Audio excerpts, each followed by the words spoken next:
My dear Watson, we must strike while the iron is hot. We have avoided meeting Dr. Tumblety until now. The time has come to do so. Do you have an opinion, Holmes? We must assure ourselves that the factor collector of female organs and a murderer who removes said organs are resident in the same area at the same time is nothing more than coincidence.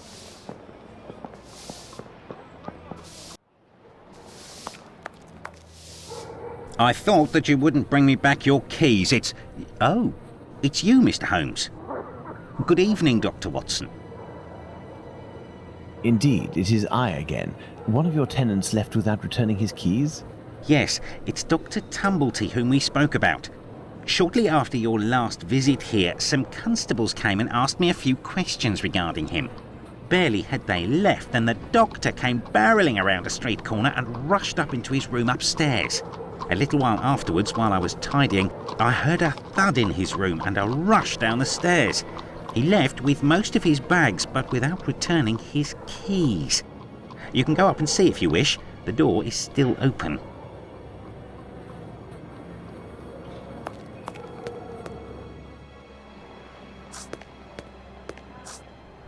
I'm missing some information. Careful, Watson. Do not walk around here until I've inspected these marks. I know, Holmes, I know. I understand your methods.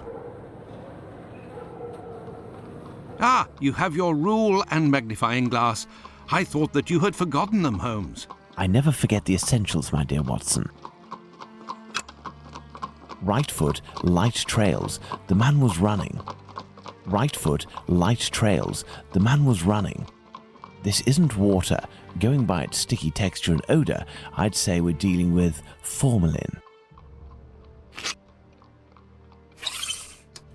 Size 13. These are the footprints of a tall man who had recently stepped in formalin and who left this room in a hurry. Well, can I walk on it and enter the room now, Holmes?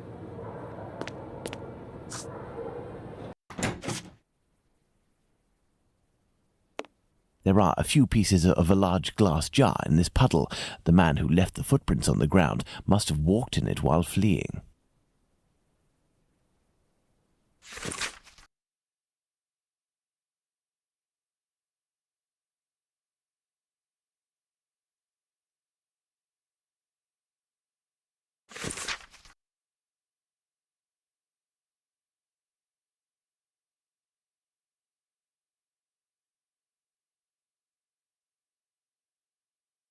This Dr. Tumblety seems to be attracted to men more than women, that much is clear. So, the doctor has a handgun, and he would use it to restrain young men, perhaps.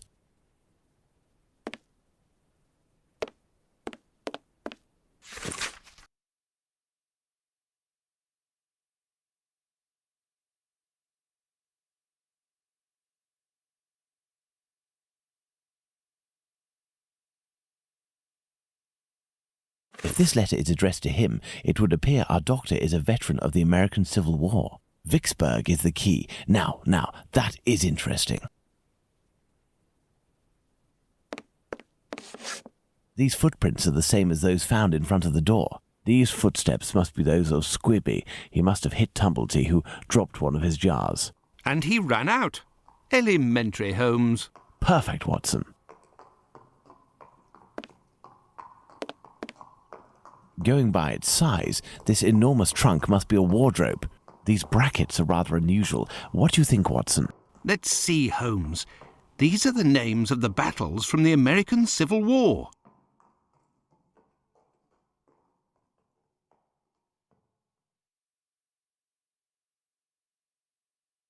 Let's see. 5 latches, each fitted with a 6-number combination system.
elementary. This is dreadful, Holmes. This trunk contains 4 jars in which organs are floating. Watson, can you tell me at a glance what these organs are? I would say that they are parts of female reproductive organs. Are these specimens fresh? No, and I am quite certain of it. From the colour and appearance, I'd say these organs have been in these jars for several months, if not years. Let's go to Baker Street. Is there someone here? Yes.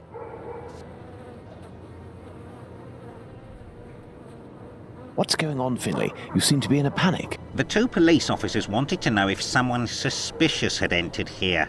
The Whitechapel killer has struck again, and if I understood correctly, he killed 2 women in the past few hours.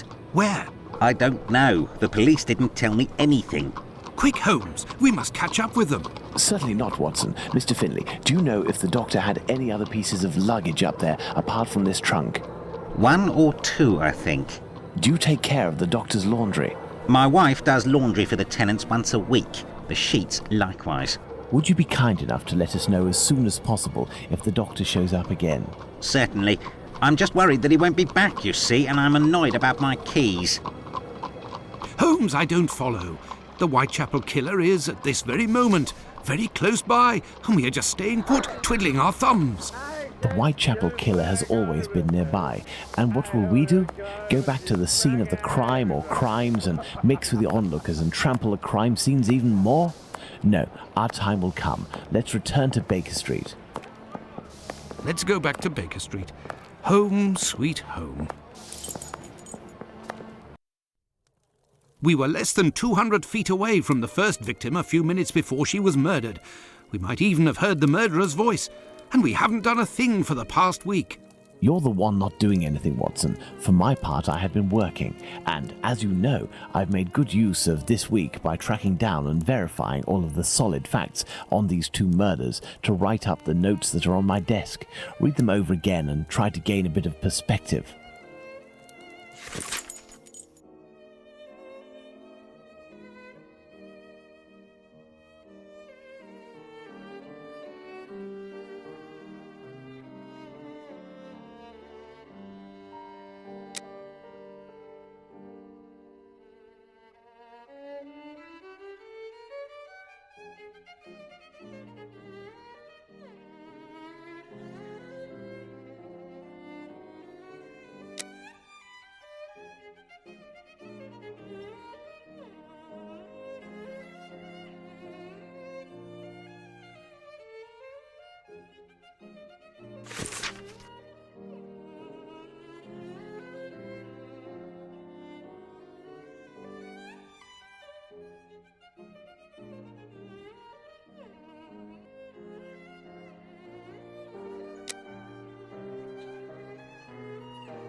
I have read and reread them.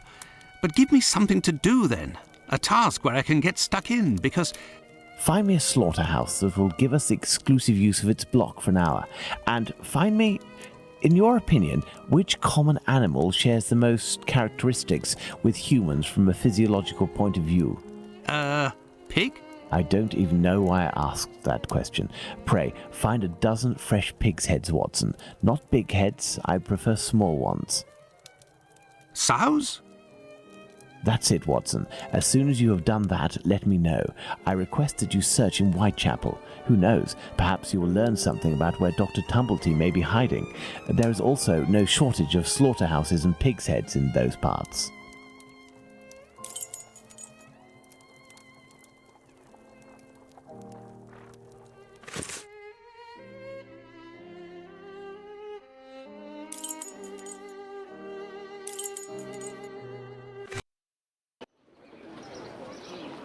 What a ridiculous idea to have asked Holmes for something to do. Where on earth am I going to find what he wants? Perhaps that kind Lucy will be able to help me.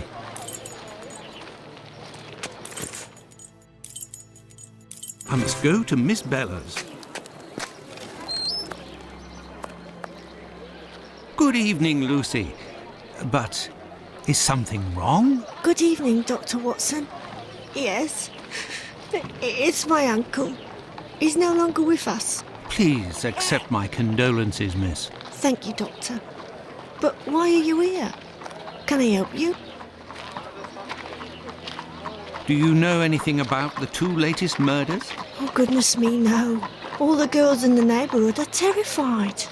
Who will be next? That's what everyone is asking. My request may sound rather strange, but do you know if there is a butcher's or slaughterhouse in the area where pigs are killed? Yes, Fletcher's the man. He was a regular client, owner of a little butcher's shop not far. But Miss Bella didn't want him to come, as long as he didn't treat his awful sickness. Can you point to his shop on my map? Certainly.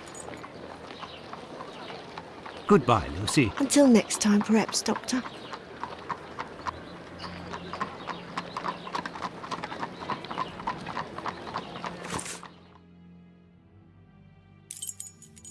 Ah, there's Fletcher's butcher shop. Closed due to illness. If the proprietor is ill, the butcher's block is probably not being used. Perhaps I can use it. Now, where could a sick butcher have got to?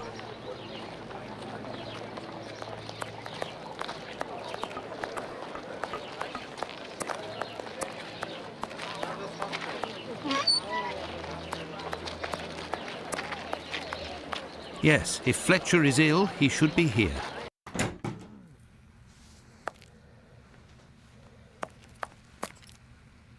Good evening, Dr. Watson. Good evening, Dr. Gibbons. I have come to see you because I was wondering if, by any chance, you happen to have a patient by the name of Fletcher, a butcher who would have relinquished his shop due to illness. An illness caught during nocturnal encounters, if you catch my drift. Fletcher is one of the regulars at the clinic. Mercury treatment against syphilis. A night with Venus, a lifetime with Mercury.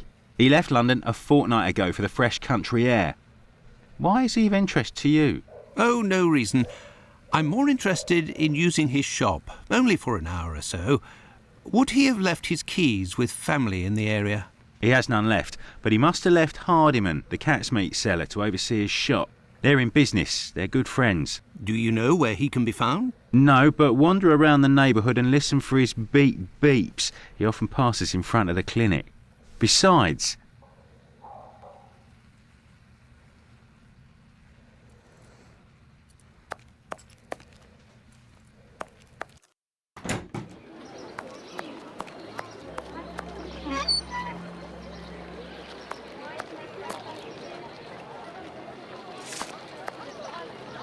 It's me that you're looking for, sweetheart.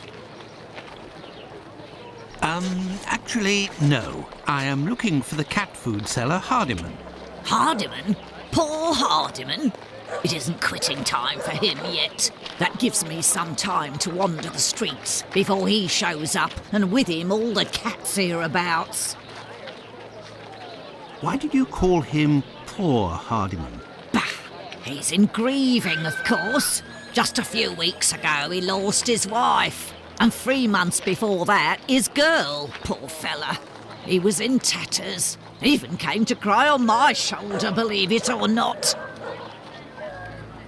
Do you know where he lives? Sure, and for a copper I might even tell you. Here are a few coins. You're too kind, Governor. Well, these days I knows that he lives with his mammy on Hanbury Street, in the same place where Dark Annie bled to death. Well, I must leave you. I must go to Hanbury Street.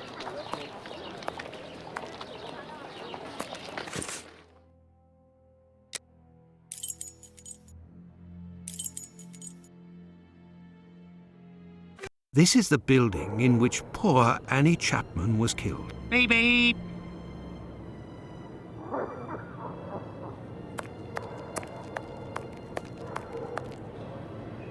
Beep, beep.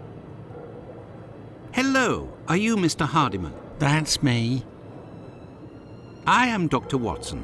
I have come to see you about Fletcher's shop.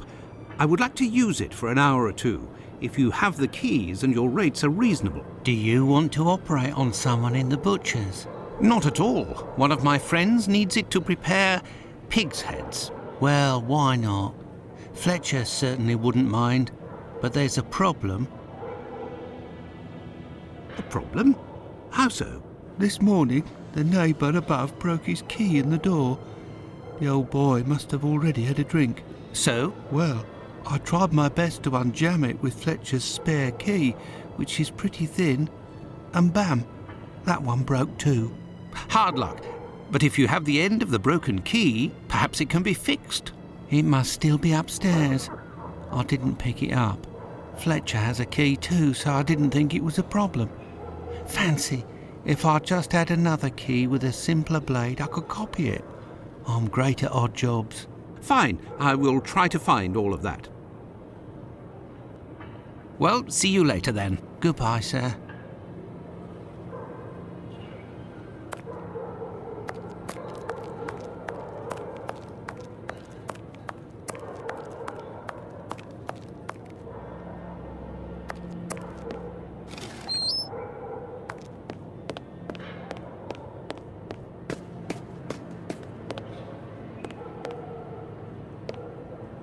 Oh, no. But what a... how dreadful. This bag contains butcher's equipment. My word. These are innards.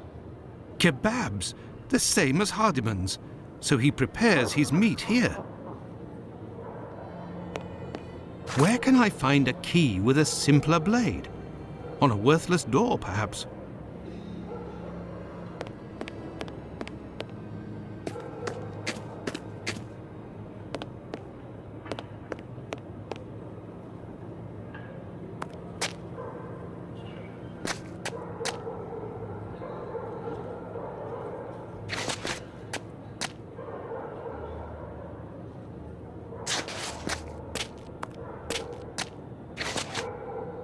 This key was left inadvertently.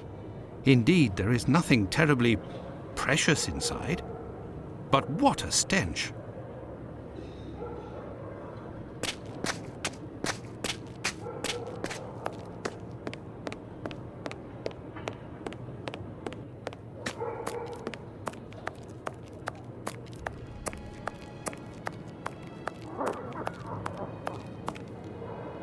Have you found everything I need to remake the key? There you go. I think you'll manage with all of this. I'm sure I will, sir. It won't take me long. Say, I think there's some of your business upstairs. Oh, you're right. I ain't had the time to sort it out. Sometimes I'm in such a hurry to prepare my meat that I forget to clean up. But why do it in the stairwell? Offal bleeds bucket loads, they do, as you've seen. Now, why would I do that in my own lodgings? Ah, of course. But what about your poor neighbours? They owe it to me, all the times I've helped them out. And I don't have a shop either. Say, you sell animal meat, isn't that right? Would you know where I could find a dozen small pig's heads? The guy who gets me my offal should have some. I'll pay your day's wages if you meet me at Fletcher's butcher shop in 2 hours with the pig's heads. Here's a little advance. I'll do my best, Doctor. The caretaker of another building told us that the place where your mother lives has a reputation for facilitating prostitutes' activities. Is that true? Sure, the doors are never closed. They come through here like it's Paddington Station. By the way, I heard about your loss. My condolences. Ta, sir. I saw them die slow deaths. My little girl, her face was eaten by the disease. Thank you, my friend, and please forgive me for bringing up such painful memories. Go, I must do my rounds, and I will look for what you've asked for. As for me, I will go and find Holmes, and we will go to the butcher's together. Let's return to Fletcher's butcher shop. Your heads are on the block inside. Say, you wouldn't be the same chap who bought my whole load the other day. It's possible, but if you want to continue to do business together, you mustn't speak of my presence in the area to anyone. Don't worry, my lord. I'll be as quiet as a church mouse.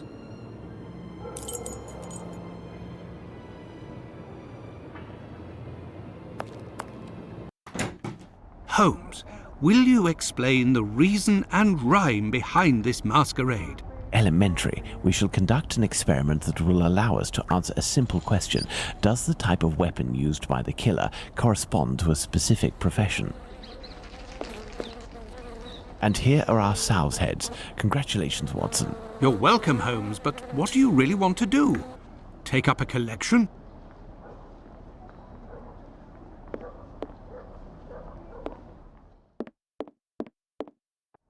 There is nothing further to find in this room, Watson. However, I need some knives. Our only hope is behind this door. This wheel is broken and prevents the door from sliding. I need something. I need something.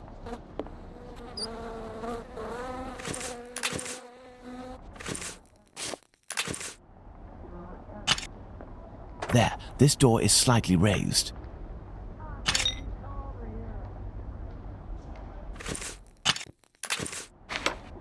Elementary. While I prepare our experiment, could you find me 2 knives? A small one, somewhat larger than a pocket knife, with a large, sharp blade. We'll need it to separate the bones and to cut through the thick skins. Then find me a long knife that's at least 13 inches long, no shorter, that's sharp and has a thick blade. Fine, Holmes, but I'd like to tell you about Hardiman. Do you know that he prepares his kebabs himself and... That he owns butcher's tools and uses offal? That's obvious, Watson. Pray, take my magnifying glass and my rule and get started, Watson. Find me these 2 knives.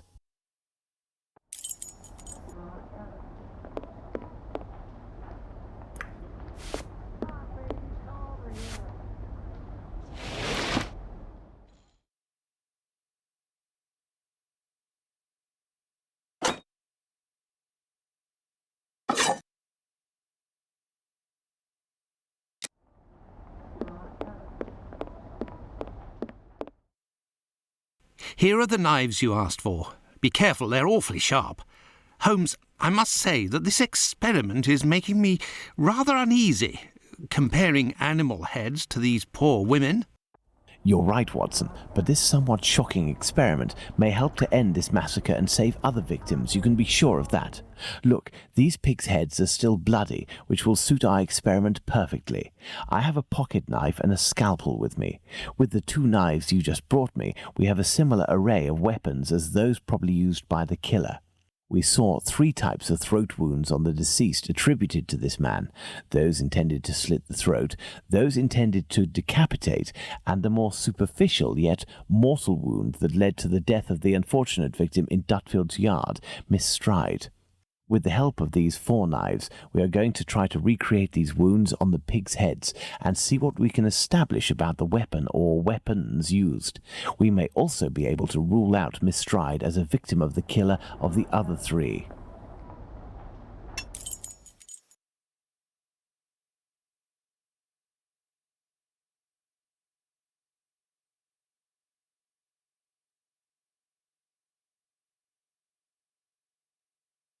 Let's try to use these weapons on this head to obtain a large deep wound to the throat, like those that were noted on 3 of the 4 victims.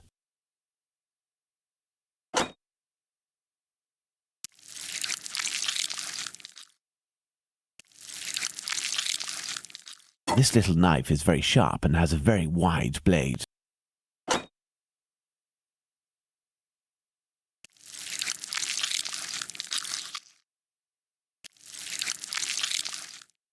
This pocket knife is very sharp, but its blade is too thin.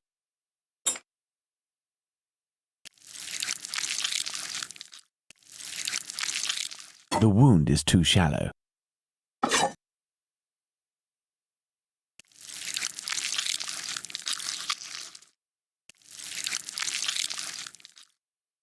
Look, Watson, this knife easily penetrates the flesh.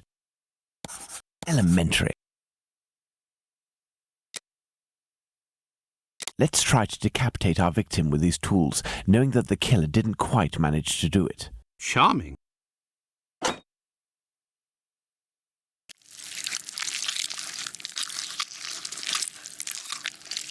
Look, Watson, this little knife with a wide base can easily slice the vertebrae of our porcine friend.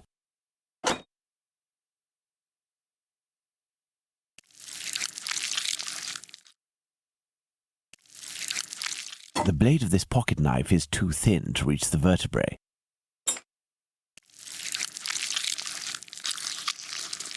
With a scalpel, the wound is too shallow.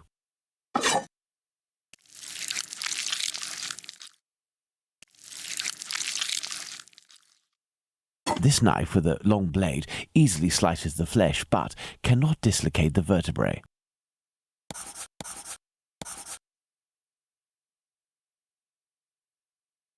Elementary.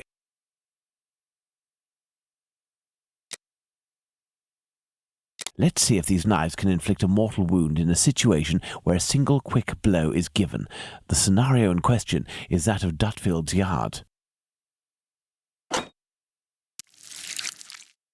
Look, Watson, the blade sinks easily into the flesh. In using the cutting edge of this pocket knife's blade, I can scrape the skin.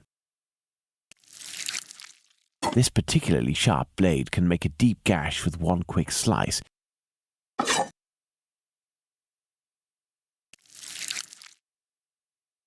It cuts through the flesh easily as the blade is so sharp.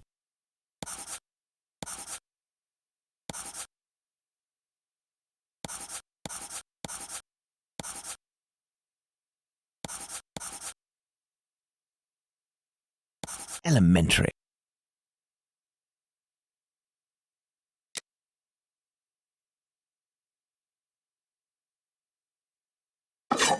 That's it, Watson, the big knife.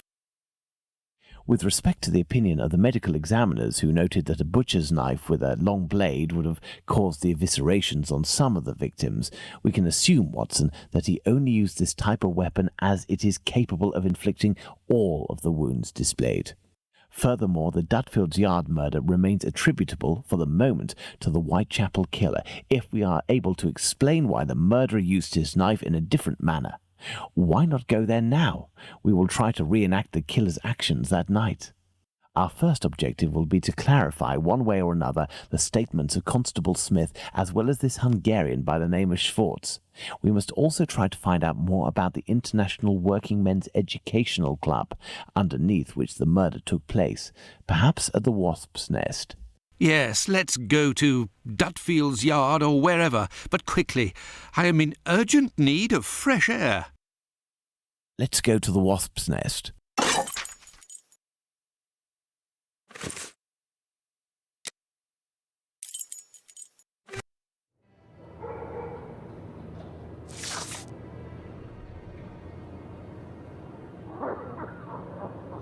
Don't forget that Bluto may still be hiding here. I will try to find out more inside. You, Watson, must intercept the policeman on his rounds. Given the hour and a bit of luck, it will be Smith. Try to get some information from him. Understood, Holmes.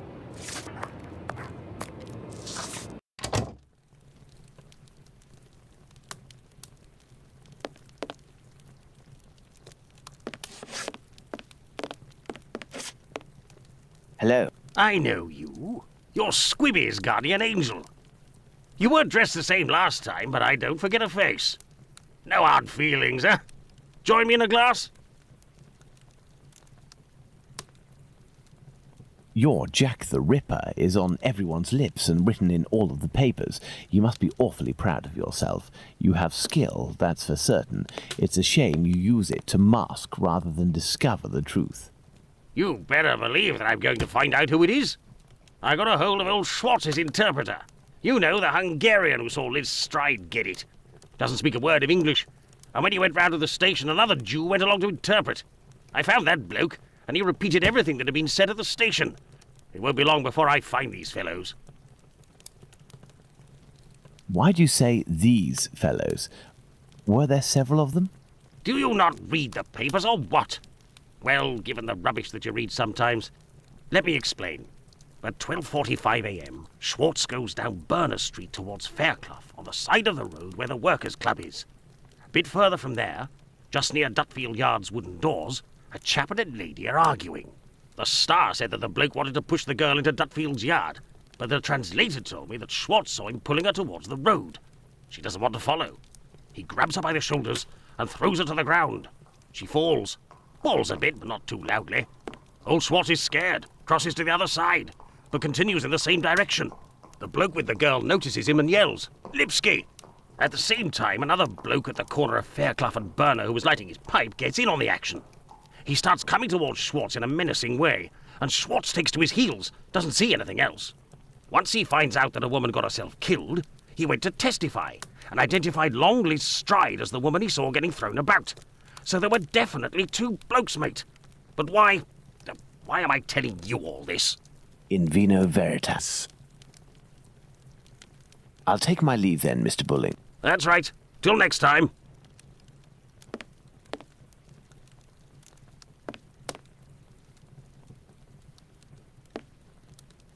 A draught, my good man.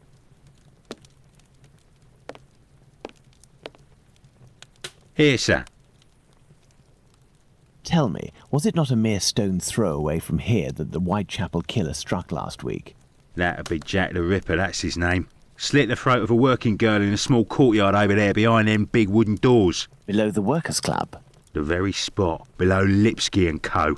I wouldn't be surprised if Jack was one of them, if you catch my drift. Lipsky and Company. Do you mean to say that someone called Lipsky runs this club? Nah, it's just that it's full of Jews. In Whitechapel, we call them all Lipskys, like that Lipsky who killed that girl in Batty Street last year. Oh, really? Last year, a Jew named Israel Lipsky killed a lass who was 6 months pregnant by making her drink acid. One trial and one protest by rabbis later, and he was hanging. By those who don't much like him, the Jews are called Lipskys.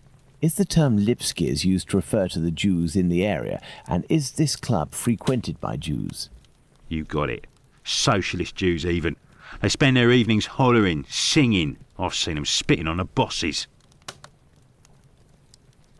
And you know the victim? No more her than any other.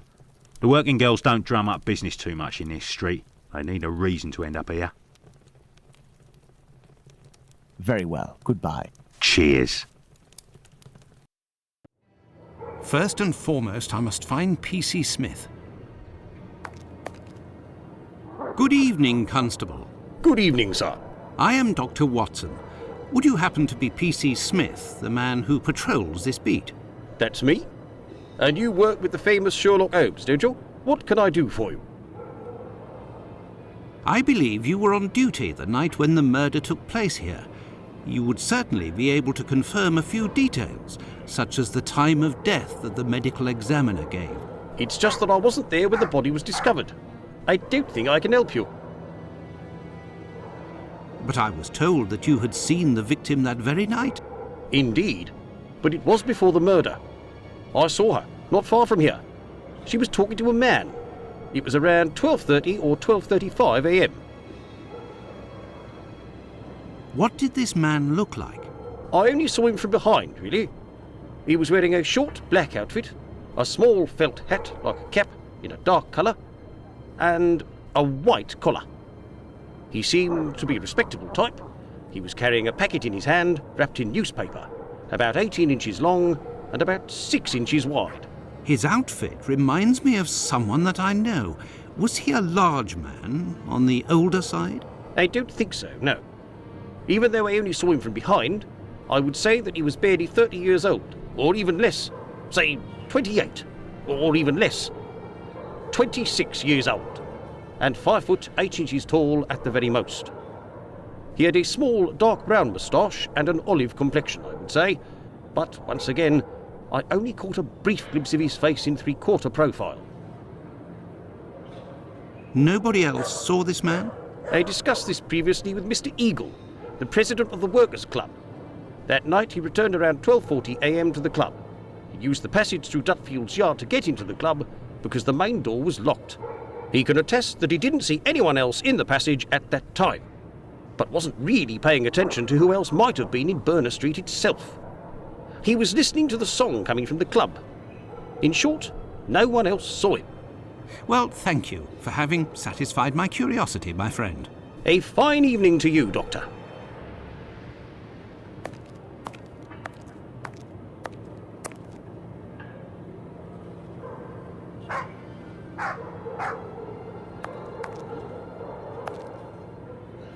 Well, Watson, let's go to Dutfield's yard.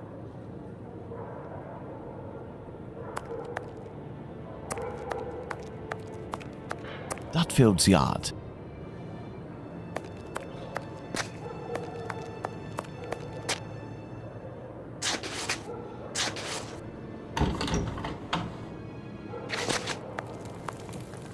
Your interrogation of P.C. Smith has proven to be very shrewd and of great interest. Thanks to the information I've managed to gather and that you were able to read in my notes in Baker Street, Watson, we can recreate what happened that fateful night at this location, Dutfield's Yards to be precise, the site of Liz Stride's murder.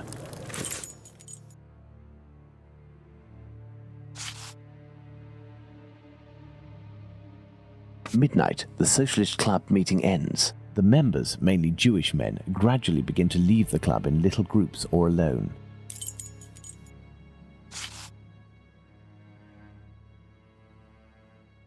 At 12:20 a.m., the American leaves the Socialists Club for some fresh air. The street is deserted.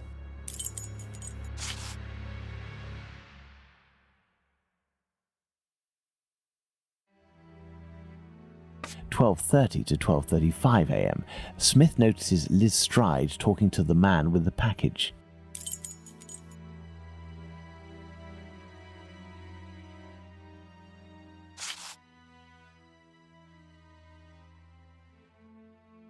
At 12:40 a.m., Eagle, the president of the club, enters the workers' club via the passageway through Dutfield's yard. He passed through Dutfield's yard. If Liz Stride had already been killed, he would have had to walk over her. The murder, therefore, had not yet happened. 12:43 a.m., Israel Swartz passes by Dutfield's yard and witnesses the attack on Liz Stride.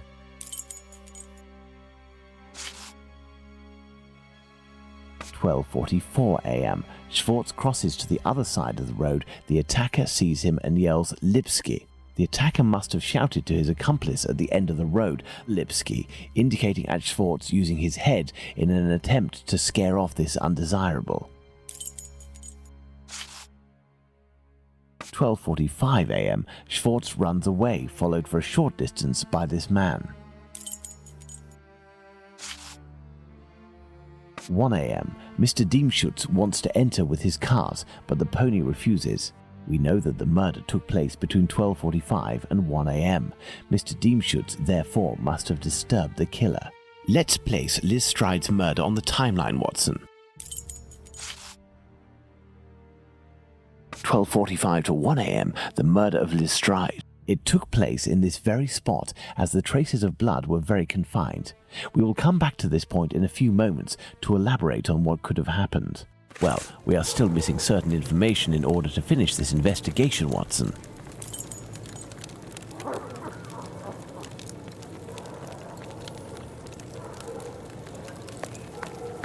This door leads to the club for Jewish socialist workers.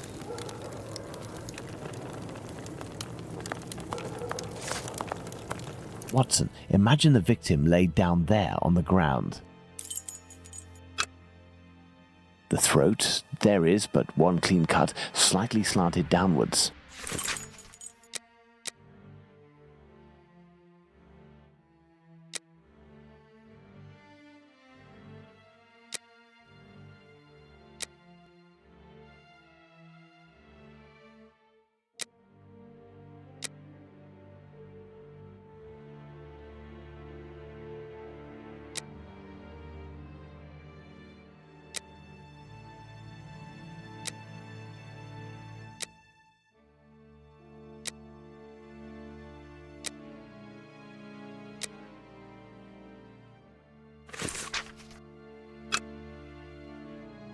Her right hand, it is bloody, as is her wrist.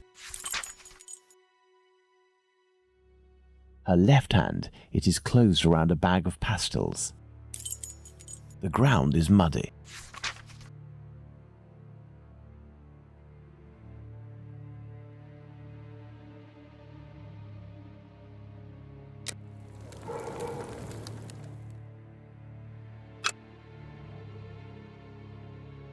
Her knees and dress, they are clean.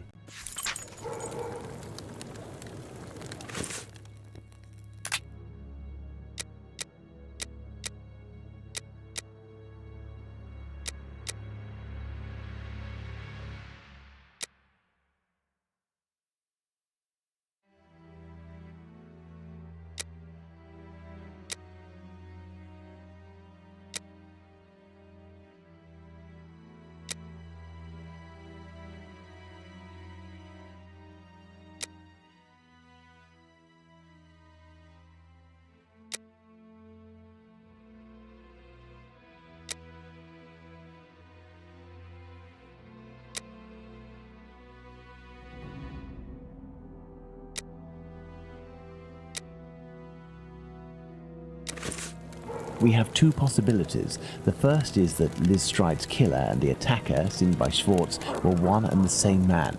The second is that Liz Stride meets a client. After some discussion, they head towards Dutfield's yard to do their business. As soon as they arrive, the attacker appears while his accomplice keeps watch. Schwartz's arrival dissuades the two men from lingering. They leave the area and leave Liz Stride in a tense state, but glad to have kept her client. He will be her murderer.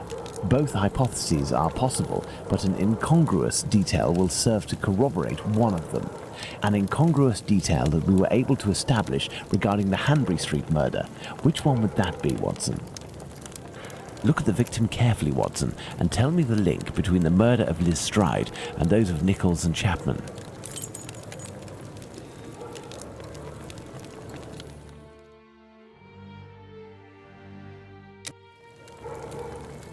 Look at the victim carefully, Watson.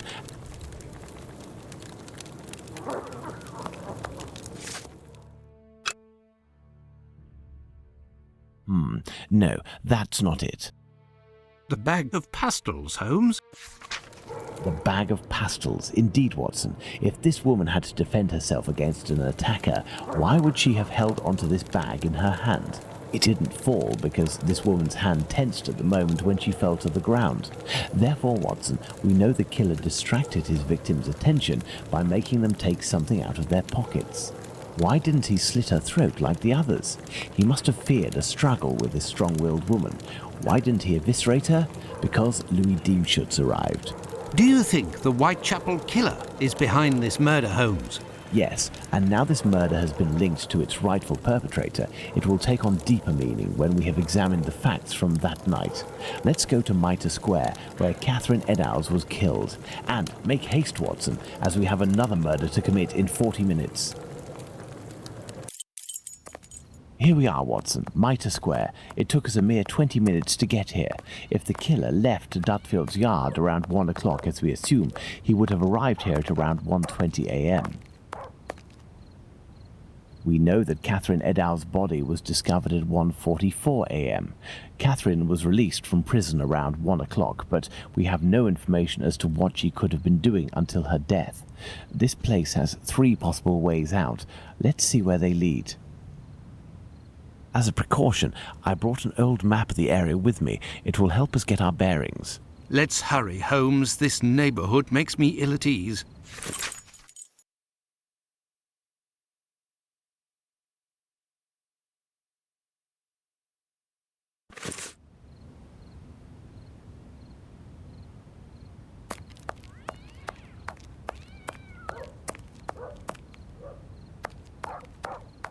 This is Mitre Street, from where Watkins, the constable who found the body, came. This is Mitre Street, from where Watkins, the constable who found the body, came.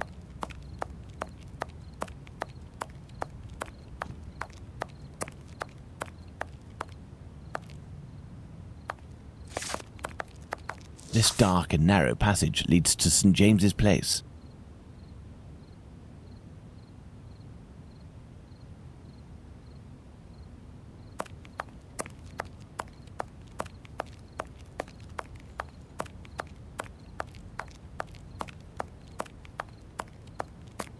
Church Passage. It must be opposite the Imperial Club at 16 to 17 Duke Street.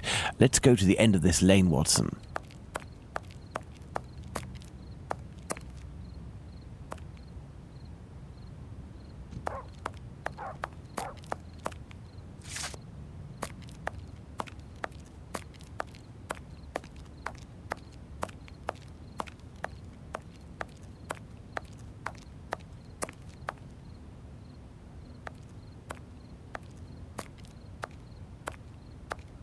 Hello, you must be Abraham Solomonovich, am I right?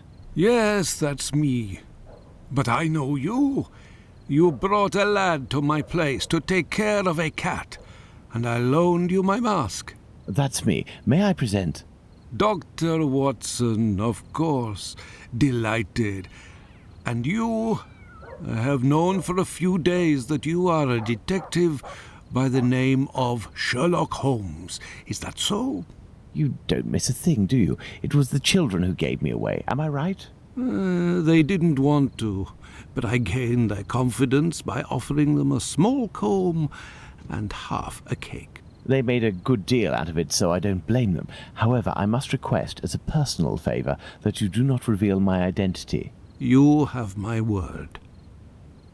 Curiosity is just killing me, as you may have guessed. Would it be breaking an oath to confide in me the nature of the investigation that you are leading? Does this spot where we are now in Mitre Square mean anything to you? A demon lives in this city, Mr. Holmes. These unmentionable acts degrade the human race and put the Jewish community in terrible danger. Lots of rumours are circulating, but they are but rumours. I see you're leaving the Imperial Club. It's a stone's throw away from Mitre Square, and the two recent murders were most probably discussed in there. Do you know if anyone from the club saw or heard anything that night? Yes, Mr. Holmes. That night, 3 members of our club saw a woman talking to a man at the very spot where we are standing, a few minutes before the body was found at the end of this passage. Fantastic, Holmes. Calm yourself, Watson. There is nothing at the moment to suggest it was the victim. Can we meet these members? I am afraid that won't be possible. As soon as the police heard the evidence of these men, they were sworn to silence. I understand. But you are working for the good, and I must tell you what I know. One of the 3 men, my friend Joseph, left that night with 2 other members of the Imperial Club, Harry and another Joseph. It was around 1:35 a.m., perhaps a bit earlier. When Joseph, not my friend, but the other, the Aldgate butcher, exited, he saw a man and a woman in discussion at this very spot where we are. These men must have been about 16 feet away from the couple. That's about right. So Joseph, the butcher, said to the other 2, while pointing at the couple, "Look, I don't like going home alone when I see this kind of people here." My friend Joseph looked at them without noticing anything strange and didn't understand what he meant. They had the look of 2 rather unkempt people, but no more than that. After the murder, did these 3 men tell the police what they had seen? Not quite. Harry stated that he hadn't seen the couple. As for Joseph, the butcher, even though he was the one who commented on them and pointed them out, said that he couldn't remember anything except that the man was about 3 inches taller than the woman, who was 5 feet tall, no more. My friend Joseph, on the other hand, did his best to cooperate with the police. And what did your friend Joseph say? What did this man and woman look like? The man must have been 30 years old, about 5 foot 7 inches, light complexion, and a fair moustache. He wore a loose, dark jacket, a grey cap, and a red scarf around his neck. But he said that he only saw him for a brief instant, and it would be impossible to recognize him. And the woman? He only saw her from behind. She had her hand on the man's stomach and seemed to be pushing him.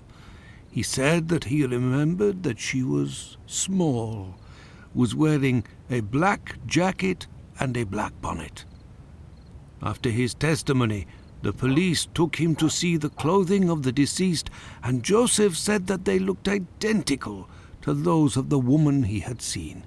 Like I already said, he only glanced at the two, as he was headed with the others in the direction of Aldgate. One final question. The Imperial Club is a Jewish club, isn't that correct? Indeed. Thank you for your help, Mr. Solomonovich. Bah, it was nothing. We must at all cost prevent this demon from striking again, and the police seem to have some difficulty in doing that. I wish you the best of luck, Mr. Holmes. Well, let's find the spot where Edow's body was discovered.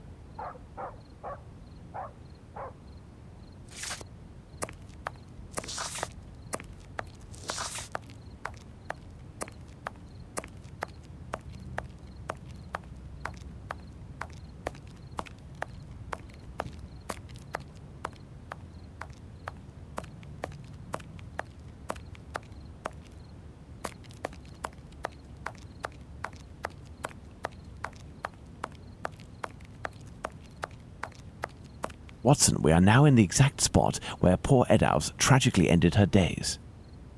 This spot is very dark, Holmes. That is probably why our murderer chose it.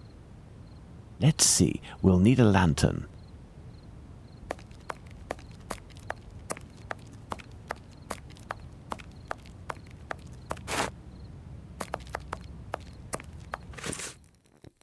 Take the lantern, Watson.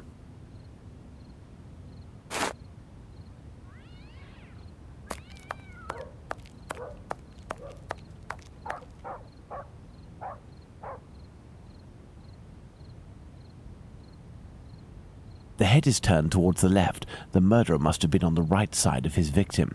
Let's look at her from the front.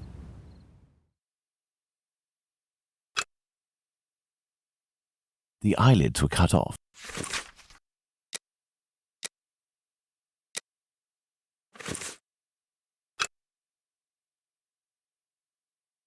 The nose was cut. The cheeks were slashed to make them thinner.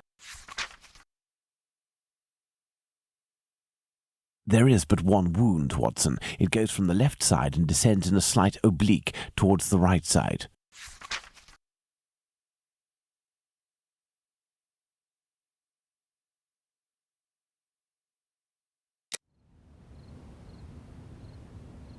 These intestines were pulled out altogether to grant access to the abdomen.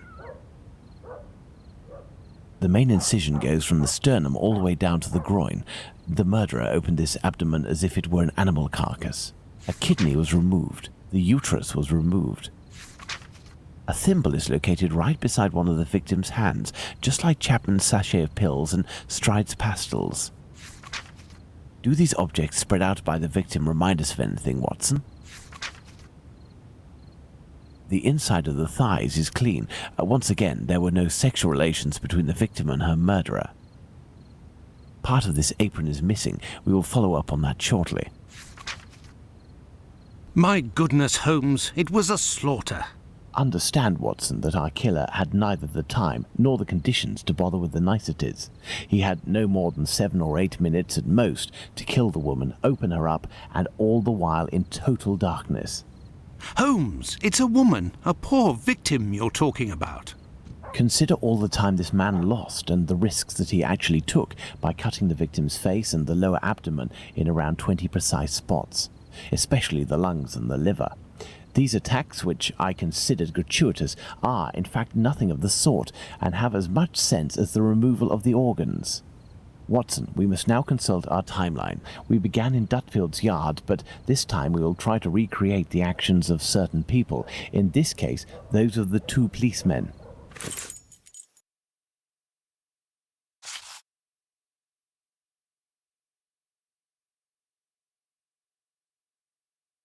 At 1:30 a.m. P.C. Watkins didn't see the corpse while on his rounds.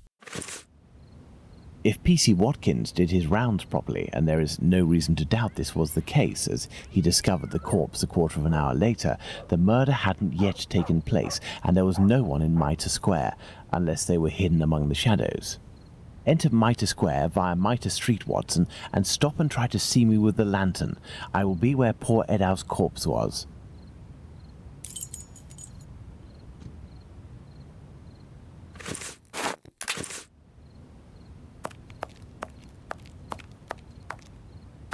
I see you, Holmes. Perfect, Watson. Let's look at our timeline, Watson.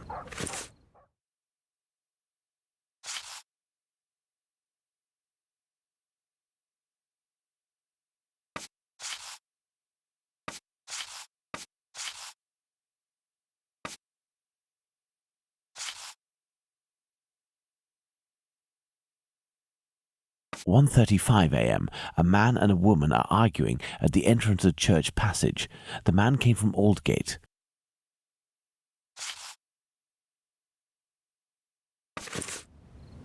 1:42 a.m. PC Harvey arrives in Mitre Square. It should be noted, Watson, that the constable didn't enter Mitre Square. He could not have seen the corpse lying on the ground. But would he have been able to see a man sitting or standing? Go to the Church Passage entrance, then come back and try to see me while holding your lantern. I will stay at the spot where the victim was discovered."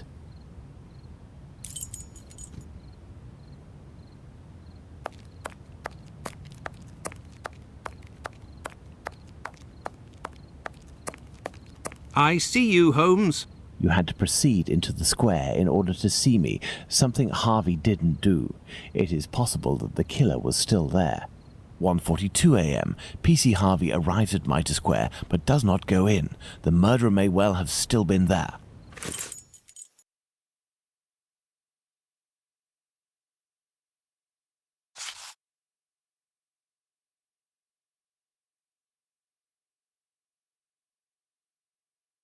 "1:44 a.m. The body is discovered." Very good, Watson. Thus we can categorically state that the murder had not yet occurred at 1:30. Let's put the murder of poor Eddowes on the timeline, Watson.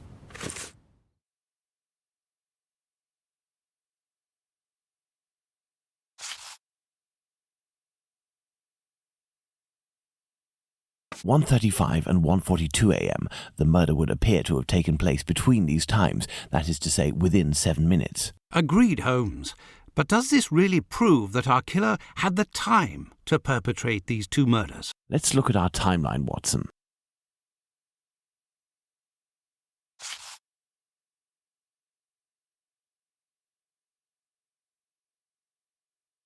There, Watson. We are now certain that the murderer really had the time to commit these two murders. Incredible! Let's look at our deduction board, Watson.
This spot is making me nauseous. Can we not head back, Holmes? We certainly can't, Watson. We have one final point to address. Do you remember the piece of white apron that was missing just now? It was found just a few steps away from here, at the entrance of a building. That's where we must go.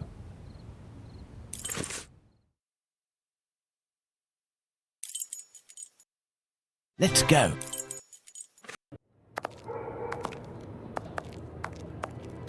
There's the spot, Watson. By night, Goulston Street is deathly silent, which will permit us to carry out a fair few experiments. Let's find the entrance where the piece of the victim's apron and the mysterious chalk message were found. Look at these signs, Watson. We are in the Jewish High Street.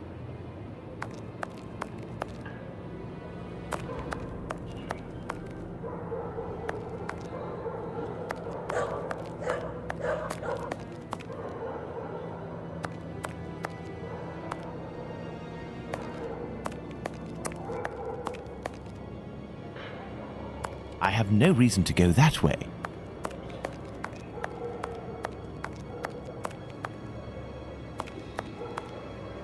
There's the spot where the apron and the message were found by P.C. Long. Now, let's recreate the scene. Remember, Watson, it was raining that night. Find me something with which to mimic raindrops hitting this wall while I write something with my chalk. The Jews are not the men that will be blamed for nothing. But what does it mean?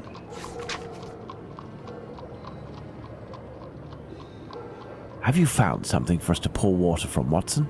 Find a container and some water. Let me remind you that it's night time and the street is deserted, Holmes.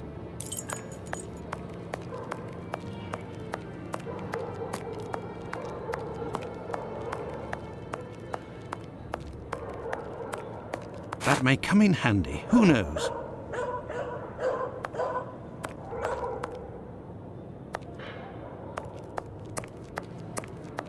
That may come in handy. Who knows?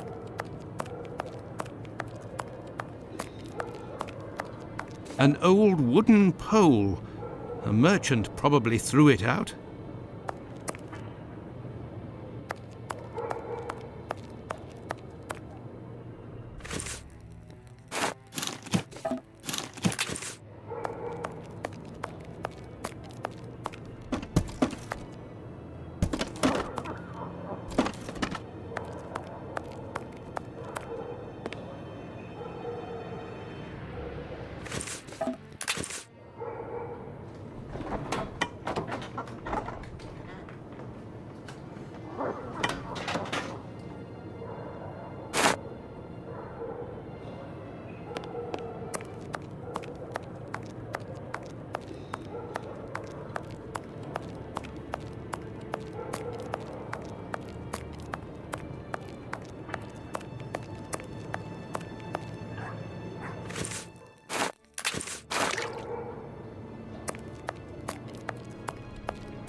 Yes, I have, Holmes.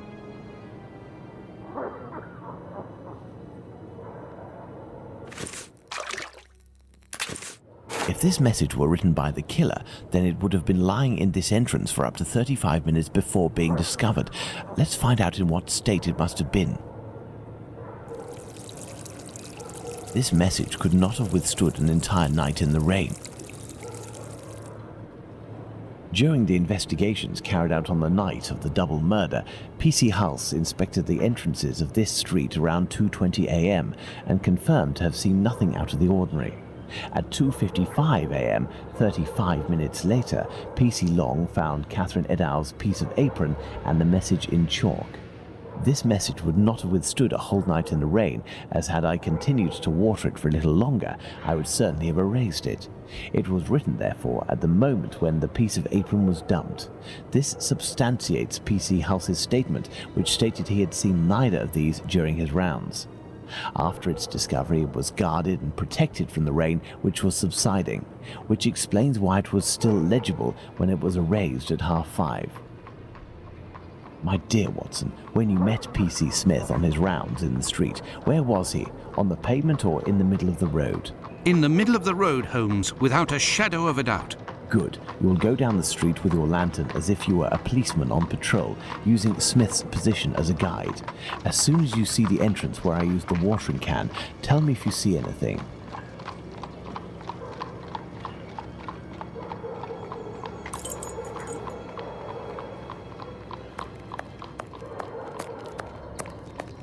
There, Holmes. From here, I can see something written. Can you read it? No. Do you see the white rag, Watson? I see something on the ground, but I'm not sure if it's what you were talking about. P.C. Long, who found the piece of apron, was examining the interior of the entrances, and yet nobody would have predicted that this piece of material would be discovered on the very night of the murder by a policeman on patrol. What are you trying to get at, Holmes? Let's look at this message on the wall, Watson. The Jews are not the men that will be blamed for nothing. In other words, the Jews were possibly blamed for nothing, but that will no longer be the case. Reading this message naturally begs one question. What would that be, Watson? Why? Indeed, Watson, why? For what reason would one have the right to blame the Jews in the future? Remember, Lestrade was killed near a club for socialist Jews, Edaus not far from a synagogue and the Imperial Club, and finally, this piece of apron dropped here. This building is occupied by Jewish families. The killer really did go out of his way to incriminate the Jews living in the area. It's a bit obvious, Holmes. Yes, but with the rumours, Watson, the author of this message would have received a response to his strategy. You are right, Holmes. So perhaps it's a good thing this message was erased. Whoever took the decision to do this is a man of great wisdom and courage. Let's return to Baker Street, Watson. I have some pipes to smoke to help me think more clearly. Let's go back to Baker Street. Home, sweet home.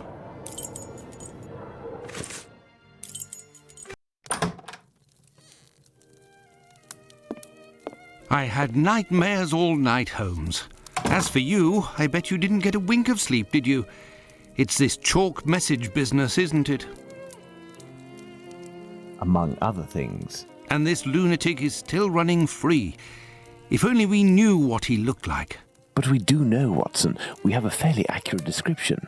I must have missed an episode of your adventures, Holmes. Not only have I heard you discredit the value of our eyewitnesses, but the few descriptions we do have don't seem to correspond.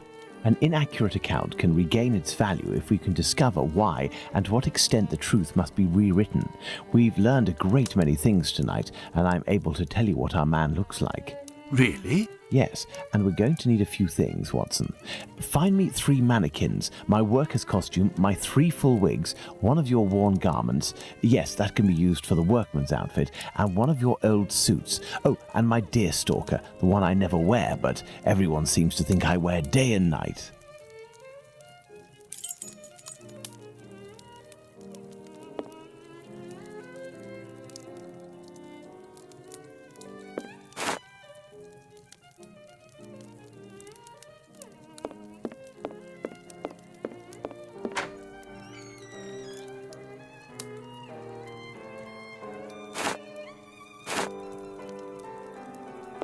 We shall place our mannequins here, Watson.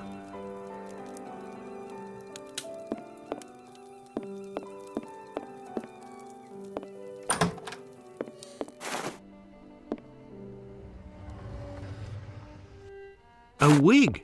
This will come in handy.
So, as for one of the murders, we have no witnesses whatsoever.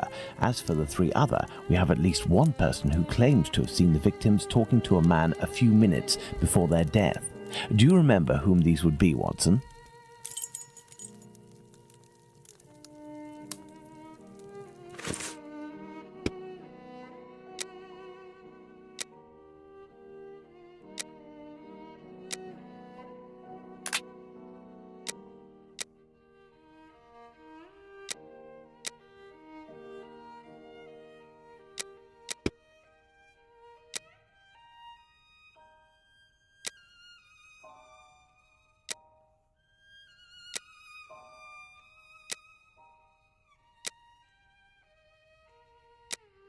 Bravo, Watson. There are our three witnesses.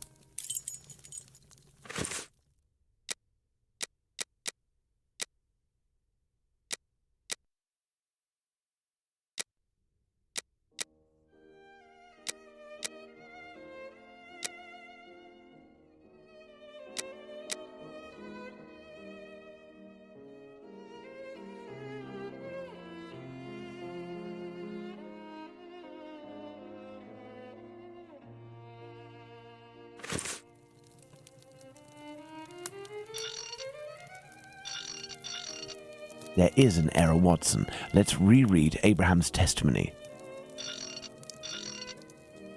Indeed, Watson, that's the right size for Abraham's mannequin. The account given by Mr. Solomonovich's friend is incorrect in at least one point. The first Joseph said that the man was at least 5 foot 7 inches tall. The second Joseph said he was 3 inches taller than the victim, whom we know was 5 feet tall, which would suggest a height of 5 foot 3 inches. Don't forget that it was this second Joseph who attracted his friend's attention towards the couple on the other side of the road. We can assume he got a very good look at them.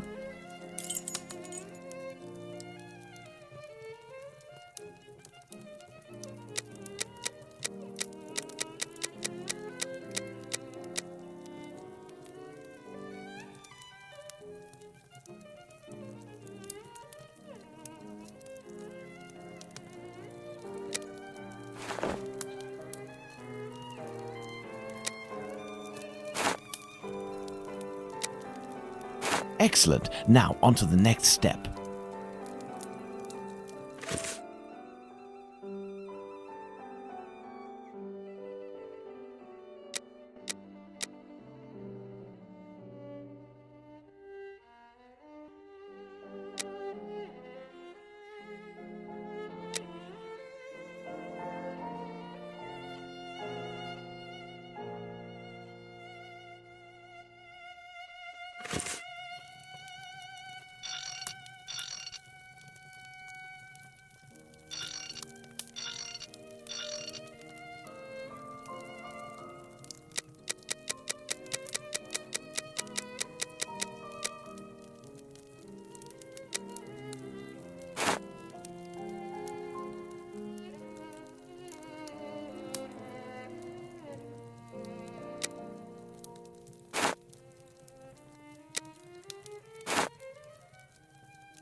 As for young P.C. Smith's account, he must have been mistaken about this person's real height.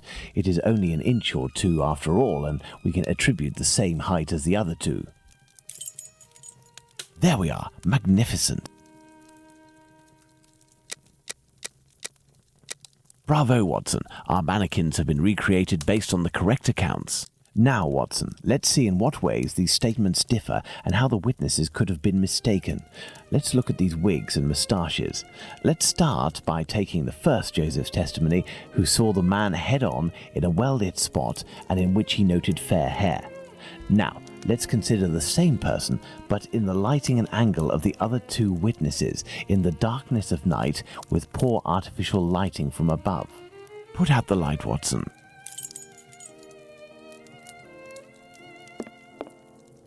Thus, poor lighting and a backlit subject can affect our perception of shades and colours.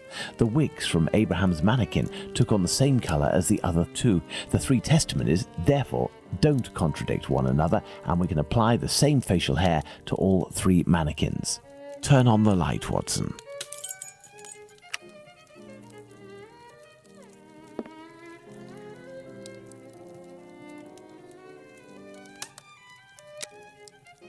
Okay, Watson, let's give all of our mannequins the same hair.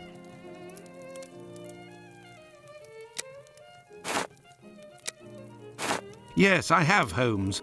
Well done, Watson. With regards to the murderer's hair, the three witnesses should agree on Abraham's testimony.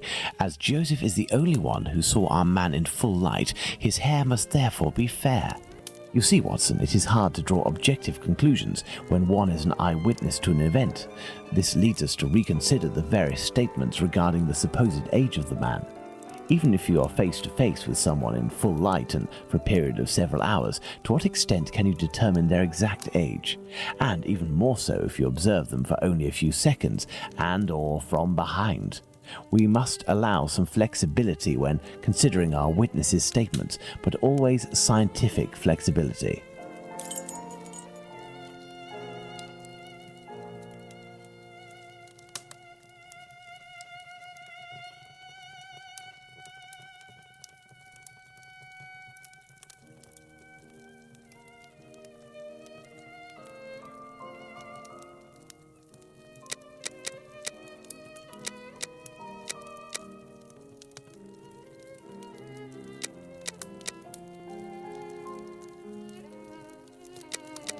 Perfect, Watson.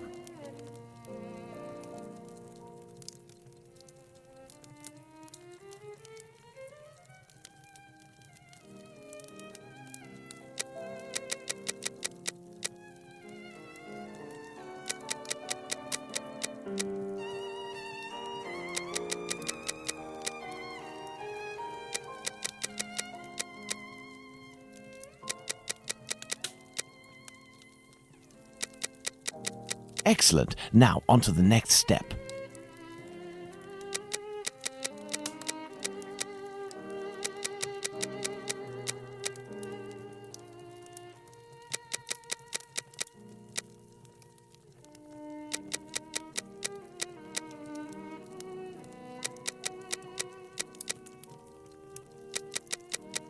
Excellent. Now, on to the next step. Yes, I have, Holmes. Now that we have fully considered the witness accounts, let's see to what extent they agree. If we apply the range of error for each of our dummies, we can deduce the age of our murderer as precisely as possible.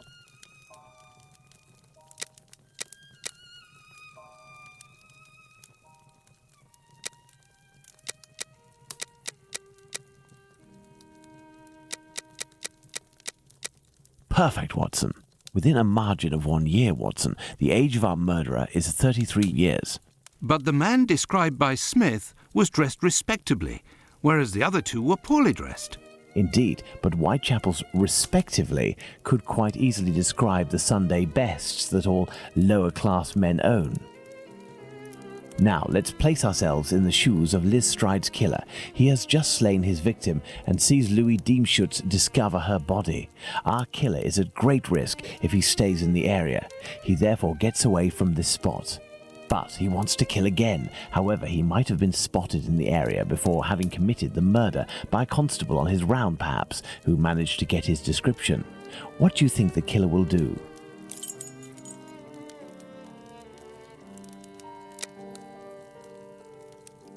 Go back home or to a safe location, change his clothes and leave again in search of another victim. It's the only possible explanation, Watson. The man returned to the safety of his lodgings and then decided to go out again with new clothes and repeat his sinister nocturnal work. That's how the discrepancies between the witnesses with regards to clothing can be explained. What a cold-blooded animal. And what determination! Powerful motives are pushing this man. Thus, we can conclude that the respectable man with the package may very well have been seen by the two Josephs. Even if it is just a mannequin, it's giving me goosebumps. But have we really made any progress, Holmes? I mean, there must be thousands of men in Whitechapel who match this description, wouldn't you say? You're right, Watson. We have worked on who, now let's work on where. We need a map of Whitechapel, and please also find me a pencil, 2 compasses, one of which can draw ellipses.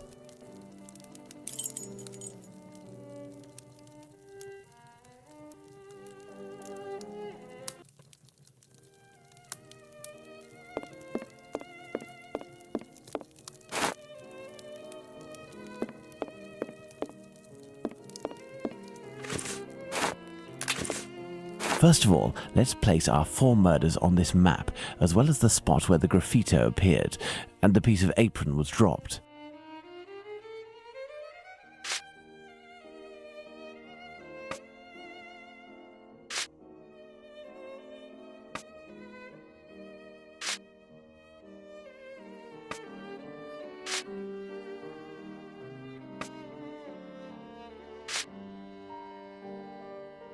Perfect, Watson.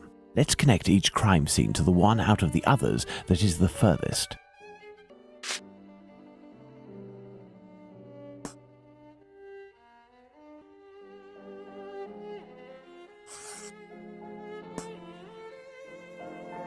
You see, Watson, the murders aren't grouped together, but seem to be spread out like cardinal points around a central zone. The killer obviously wanted to avoid returning to the previous scenes of his crimes, assuming that they would be more closely watched, or that he could be recognized. So, the killer lives at the centre of this cross? In the vicinity, most certainly, but how near? We cannot afford to get it wrong. If you concentrate, Watson, you will notice that the murders are roughly equidistant from the intersection point of the diagonals. Let's focus on the night of the double murder. Remember, Watson, it took us 20 minutes to get from Dutfield's Yard to Mitre Square. Let's draw a line from one to the other.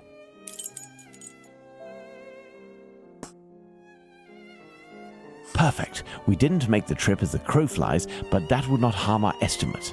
Let's suppose the killer left Dutfield's Yard at 1 a.m. and arrived in Mitre Square at 1:35 a.m. when he was seen by the two Josephs. If he took 5 minutes to change his clothes, that leaves a range of 10 minutes to determine where this man's lodgings are.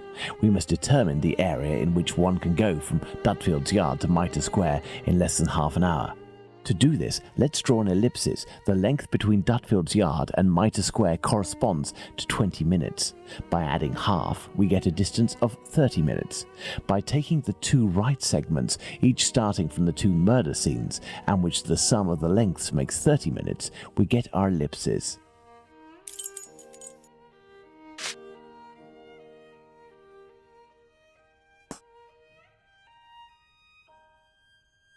There we are, Watson. Our killer lives in this area. It's still rather a vast area, Holmes. Yes, indeed, and our goal is to reduce this area as much as we can. We must consider the fact that the murder at Mitre Square was committed under a certain amount of pressure, given that the killer knew he was wanted for the acts he committed not long before. We can assume that he had to do it in a safe zone, that is, an area not far from where he lives. This is especially true of an act such as the graffiti he carried out after 2 murders. Let's trace a circle around this point, with the distance separating it from Mitre Square as the radius. This will enable us to determine our killer's safe zone.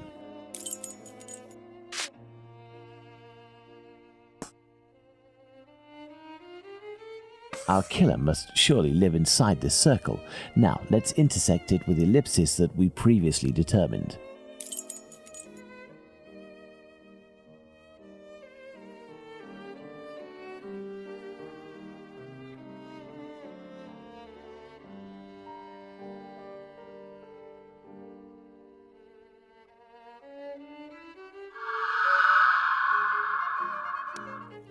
There we are, Watson, the Aldgate district. Shouldn't we inform the police? so that they can concentrate their efforts on this area of Whitechapel. It is probably already crawling with inspectors, Watson, and I doubt that they would take us seriously, even if they were willing to listen to what we had to say. Let's focus instead on understanding the killer's modus operandi.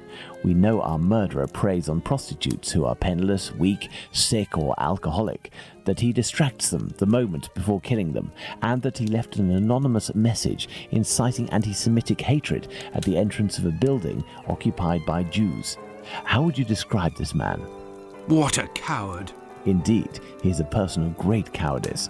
Let's look at his murders, and in particular, the depredations on the corpses, putting aside that of Liz Stride, because on that occasion his work was left unfinished.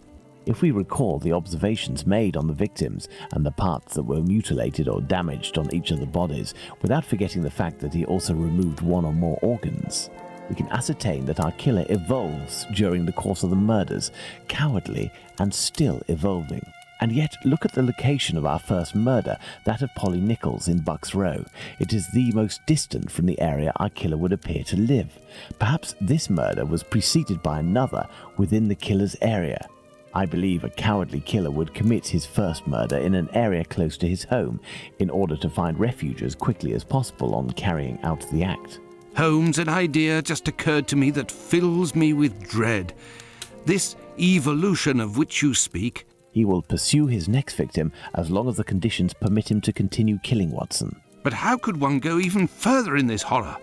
Look at what he did to that woman, Catherine Eddowes. In order to avoid having to answer that question, we must act with haste and planning. Watson, I suggest you inform yourself on the mutilations sustained by the victims. We played with the idea that this could be an act of vengeance against prostitutes. If the mutilations correspond to areas affected by a specific pathology, perhaps the killer wanted to give an eye for an affliction he felt the prostitutes he knew were responsible for. And this trail leading to Dr. Tumblety, Holmes? I also have a few things to look into in the meantime. I still have a primary witness to track down, not to mention old trails I've yet to pursue. See you soon, Watson. When we first spoke about the Bucks Row murder with Watson, he was reading a newspaper, The Star, dated September 1st, 1888, I believe, which mentioned similar murders in the preceding months. I have no chance of finding the police reports, but perhaps I could find some information at the Central News Agency. I must go there at once. Afterwards, I'll go back to see Abraham, the owner of the pet shop in Whitechapel. The second Joseph's statement would lead me to believe that he may know the man spotted on the corner of Church Passage that night. If that's the case, I must find this witness so I can question him.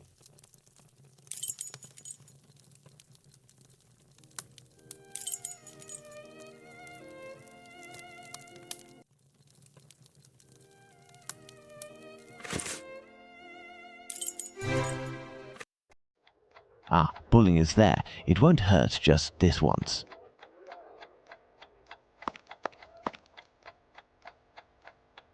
Hello, Mr. Bulling. So, did your colleague tell you about the tip? What tip? Ah, I see. I gave him an explosive tip and he went without you? Oh, that's not very sporting on his part. No doubt he took all of the credit for his discovery. You're winding me up, eh? I must show Bulling something to make him believe me.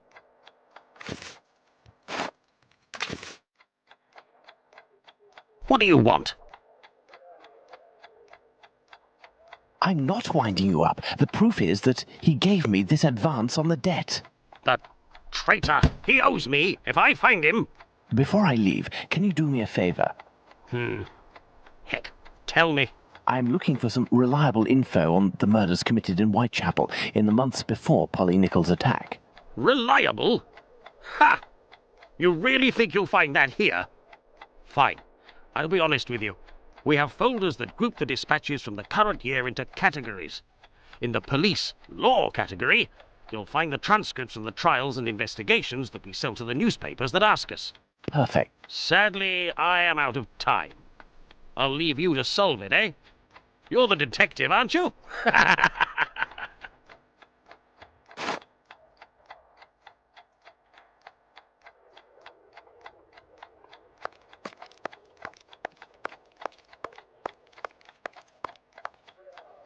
The the dossiers are full of papers in dated envelopes. I can't open them. That would be too obvious. How can I tell which compartment to look in? No categories are indicated.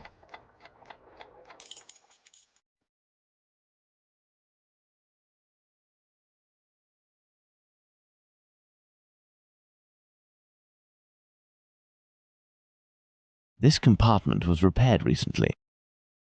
An envelope is torn. I can tell that this dispatch contains economic information.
These envelopes contain dispatches of police and judicial cases. Now, I need to open them discreetly. I must try to unglue the openings.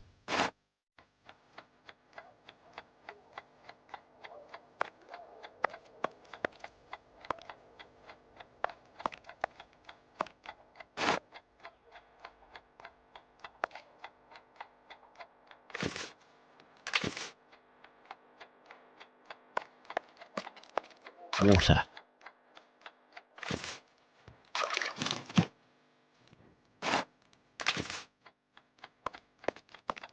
There, that will provide me with steam.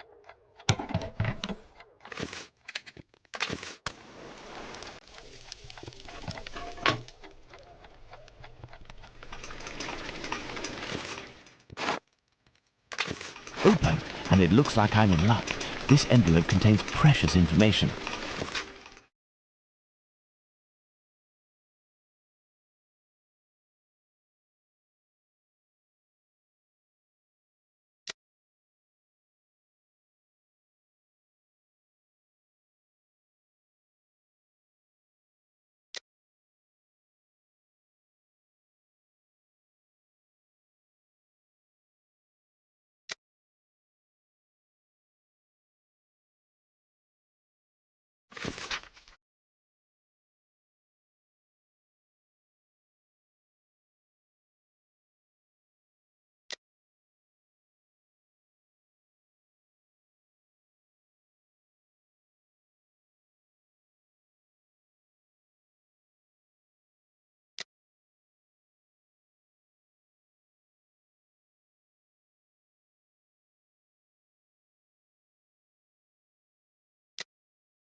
The information excludes the murder of the first woman, Miss Smith.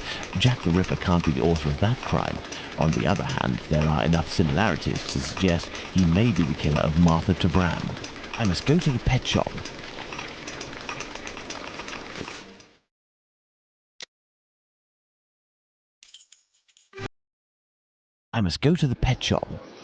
Closed until further notice. Abraham isn't there. No luck.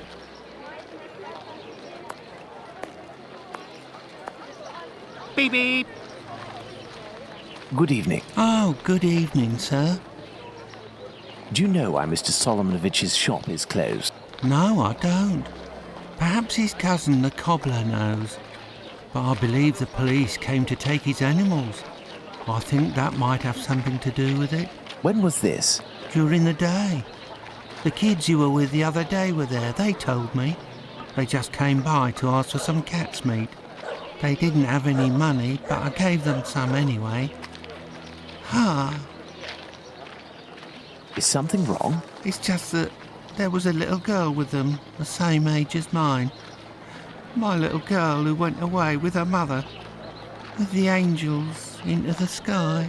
Dr. Watson told me about your loss. Please accept my condolences. Would you like to talk about it? How did it happen? The illness, sir. My poor little girl was in agony, and her face and body were ravaged by the disease. Her face? Yes, she looked like a ghost. What illness was it? Dr. Gibbons tried to explain when I took my little girl to see him, but I didn't understand. I'm sure that he was trying to insinuate it was my fault. I'm sorry, but I don't want to talk about it anymore. I understand. Farewell. Let's go and see Dr. Gibbons.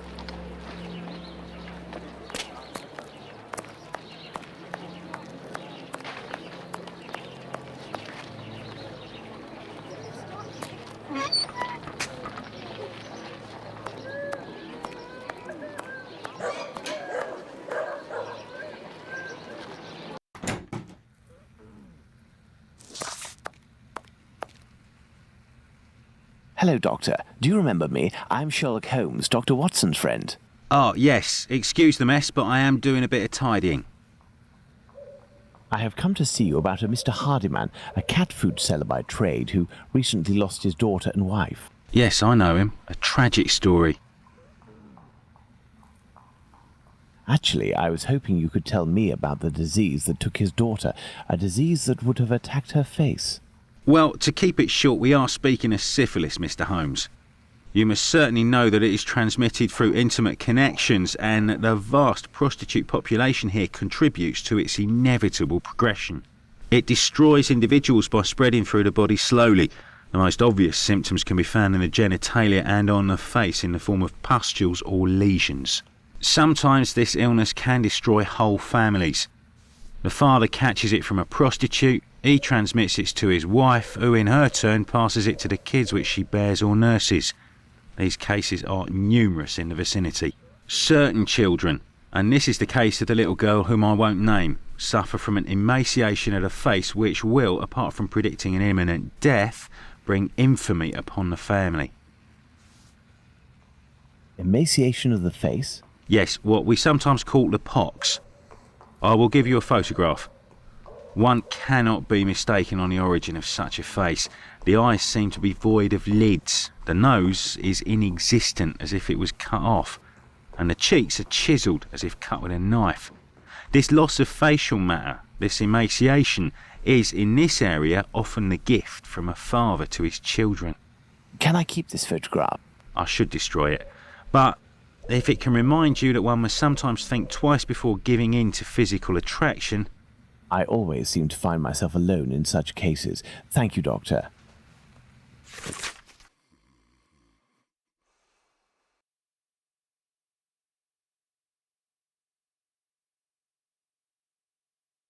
Let's go to the cobbler's.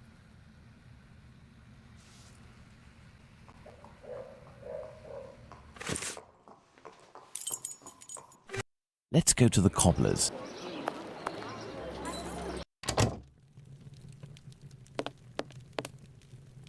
Hello, Mr. Solomonovich. Ah, Mr. Holmes, how are things with you? I heard your cousin Abraham had a problem with his shop. What happened? Ah, if I didn't know you well, I would tell you that it's Jewish business that doesn't concern anyone but the Jews. But as you have a little bit to do with it, you have the right to know what is going on. Ah, would I have something to do with it? Someone had seen Abraham telling you something and making big gestures near the Imperial Club. A vicious rumor quickly spread, and it has caused him great injustice. A slanderous denunciation attracted the authorities' attention to my cousin's shop. Abraham must be in the process of answering their questions. I did, indeed, speak with your cousin the other night. I'm shocked at the consequences of this discussion.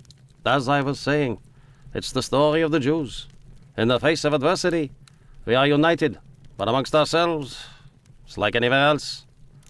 As soon as our people take a dislike to someone, for right or wrong, we can be without pity and quite cruel. This is all very worrying. Your cousin knows one, or rather two, of the men who were at the Imperial Club on the night of the Mitre Square murder. One of the two, a butcher in Aldgate named Joseph, is probably withholding information of the utmost importance. I must find this man. Perhaps you can help me. But there are dozens of Jewish butchers around Aldgate, half of which must be called Joseph. And you know, Mr. Holmes, we Jews prefer to remain in the background of this murderer business, this Jack the Ripper thing. All of London is pointing their fingers at us, saying, "It's a Jew who disemboweled these women." Our community is in great peril, you know. There was the business with Lipski and Leather Apron. I will see what I can do, but I don't promise anything. I'd be extremely grateful to you. Very well. We may meet again, Mr. Solomonovich. You are most welcome, Mr. Holmes. I've paced up and down Whitechapel enough. I should return to Baker Street in order to reflect on the new facts that I have discovered.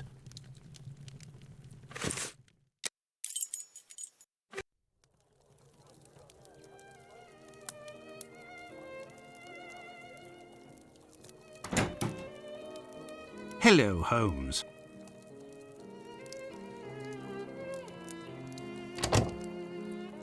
Good day, Watson. Listen, Holmes, I know I should have got here sooner to give you a report on my research, but this case has led me to neglect my patients and my wife more than I care to admit. I've been able to sort things out over the last few days, and now I am ready to pursue this investigation. You don't have to justify yourself, Watson. Whilst I do tolerate you as an observer, and despite your occasional help with more menial tasks, may I remind you that you are by no means an indispensable part of this case. Oh, you tolerate me as an observer, do you? Oh, you're too much, Holmes. Well, Mr. Detective, despite my absence, I have been working on this case, putting my relationship on the line in the process, and I happen to have a confidential letter that only passed from one lord's hand to another. What it contains is extremely serious and concerns Dr. Tumblety and his collection of uteri. Let me see that.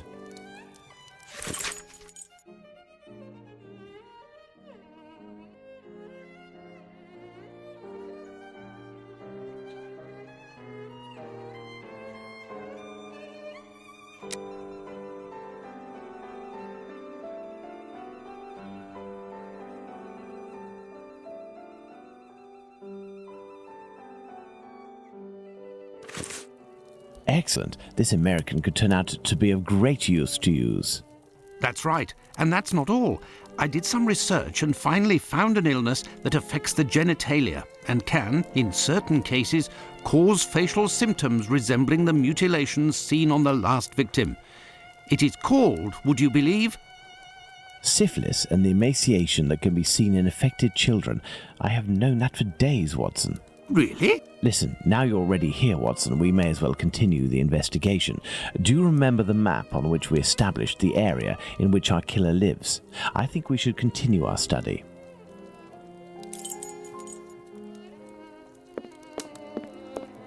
Well, I discovered the case of another murder before that of Bucks Row. It happened in George Yard. We shall put it on the map in order to see if it corresponds to our area of research. We must place the murder of Martha Tabram in George Yard on the map. That is where Martha Tabram's murder took place. There's no point going there. I already have all the information we need on that matter. You see, this murder took place in the area in which our killer lives, his safe zone.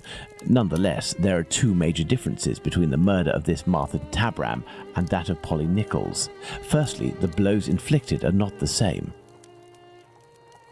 And the second difference? It follows on from a doctor's opinion.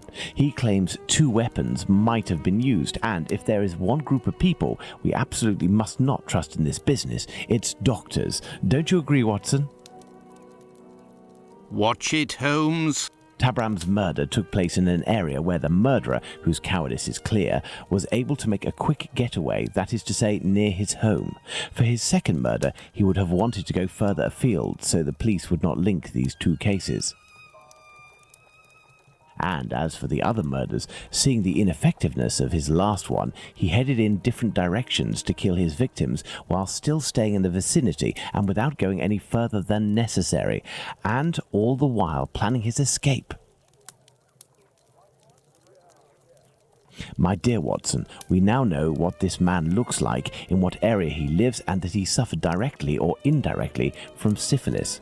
Let's not forget the anatomical knowledge he must almost certainly possess.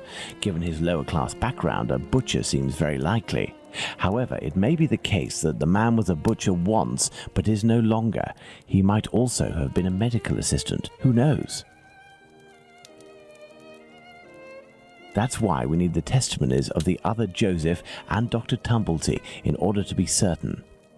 What shall we do, Holmes? As the police's cooperation is futile and can be ruled out, we have nothing to do but wait. Watson, wait, and hope we see one of these two men before the killer strikes again.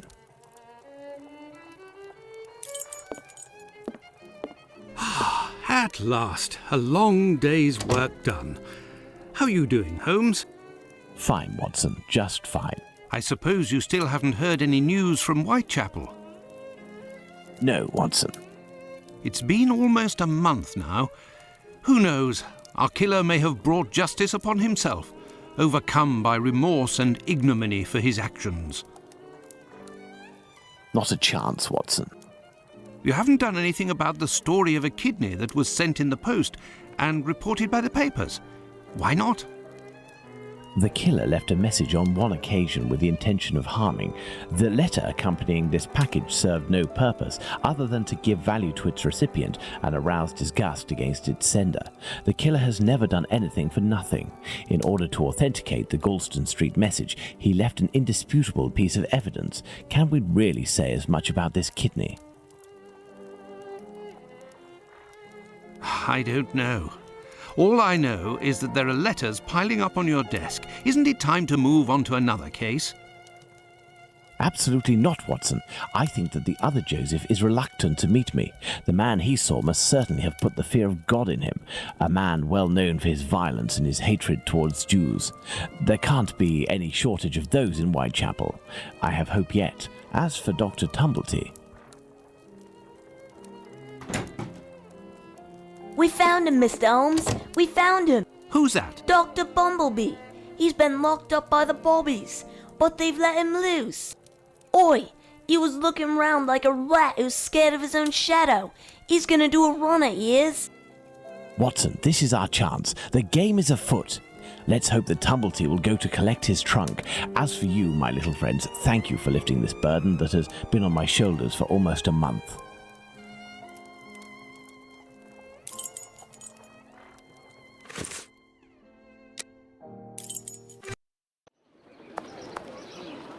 He is here. The doctor is here, up in his room.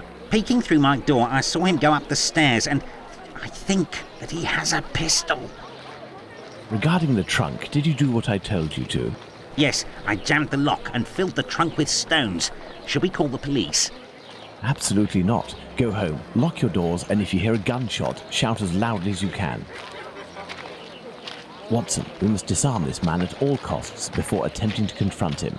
Come, have your pistol at the ready and stay alert.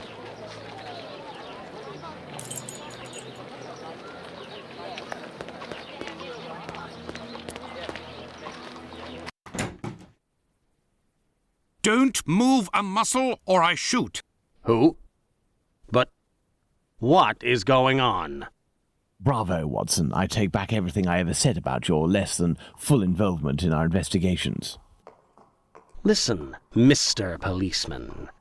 I already told everything to your colleagues at the station, so... Don't you believe it, sir. We're not with the police. We are here to talk about human organs, an area in which you seem to have a great deal of interest. What? But who are you?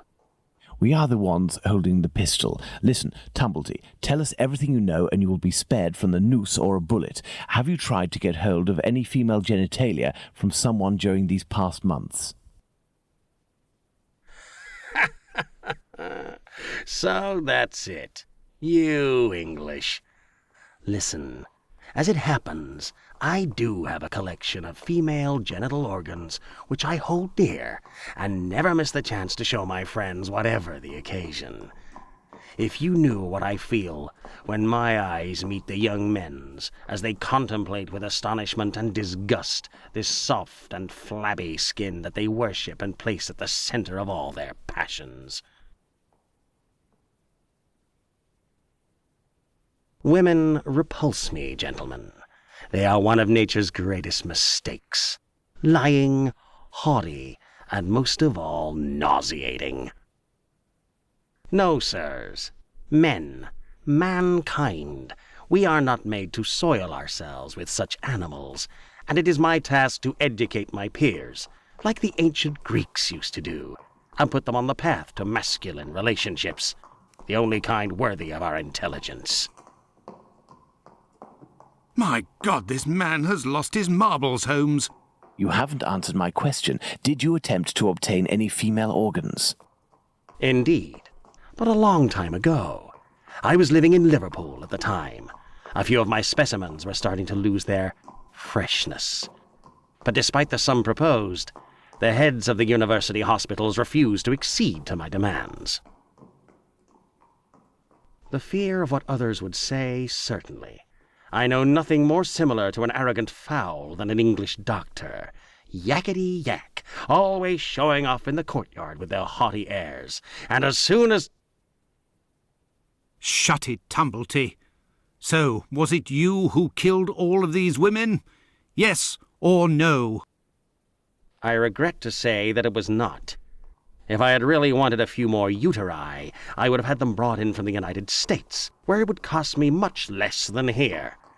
Or I would have shown a few gold coins in the hallways of a morgue or a hospital in London, and they would have kissed my feet to sell them to me. And not taken the least risk. But kidneys are all the latest, aren't they? I think that I could find one tomorrow for less than £1. In short, gentlemen, I do not know your killer, and I don't know why he's doing that. But if you come across him one day, please send him my friendship and my deepest respect. You've gone too far this time. Come, Watson, let's not get carried away now. Thank you for your assistance, Doctor. If I may offer some advice, you should leave England as soon as possible. Each day that you remain in this country is a risk that an intelligent man would not take. My pistol? Without that, it will be even more risky. Can we believe this man, Holmes? He can't be the murderer, and his story regarding the organs fits. But we can't afford to take the slightest risk. I will ask the Baker Street irregulars to follow him. Listen, lads, when Tumblety leaves here, follow him discreetly and come and tell me as early as possible tomorrow where he is currently residing. Understood? Understood, Captain. You are already ready, Holmes. What is going on? I have been waiting for you for at least an hour, Watson. It would appear that a new drama has unfolded. The youngsters came to give me this address, but I have some doubt as to the actual location we are going to. Let's try anyway. At worst, we may come across the Baker Street irregulars to put us in the right direction.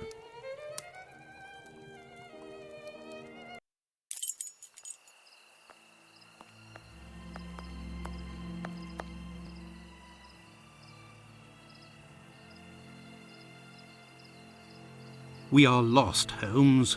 No, we're not, Watson. We are heading for the very street I'd hoped for, but as I wasn't sure it was this one, I've made a few big detours in order to find the right one. I'll know it when I see the name. Why, of course, Holmes. Why didn't I think of that? The great Sherlock Holmes can't...